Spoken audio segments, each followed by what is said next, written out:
මට පාත බන්නටත් පෙරයි. මුණරාග සහ බදුල්ලේ හැටි වැඩි කුඩා දැරියක් සිටියේදී මා මාළිනියක්ව අනුකරණය කළා. ඈමෙන් කතා කරන්නට, දෙබස් කියන්නට, ඇවිදින්නට, දී ගයමින් නටන්නට මම උත්සාහ කළා. ඇය මගේ සිනමාවේ වීරවරිය වූවා. මා චරිතයක් නිරූපණය කළ පළමු චිත්‍රපටය යසපාත නානාකාර මහතා අධ්‍යක්ෂණය කළ මොණර තැන්නයි.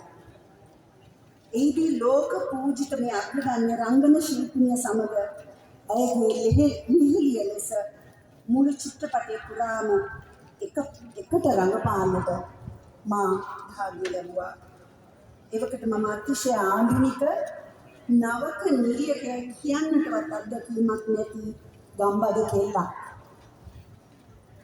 ඒ චිත්‍රපටයේ මගේ පළමු රංගනයේ දුටු සියල්ලෝම මට හිනා වුණේ මගේ විකාර රූපී අධිරංගනයටයි. හැමෝම හිනා වුණත් මාළිනිය අක්කා හිනා වුණේ නැහැ.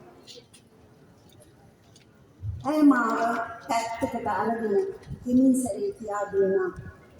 වේදිකාව මෙන් ඈතට පේන්නට අප රඟපෑම නොකළ යුතු බවත්, දෙබස් වැඩිපුර උච්චාරණය නොකළ යුතු බවත්, සිනමා කැමරාව බෙහෙවින් සියුම් නිසා හිමීට පොඩි දෙයක් කරන්නට කියා මට කරලා පෙන්නුවා.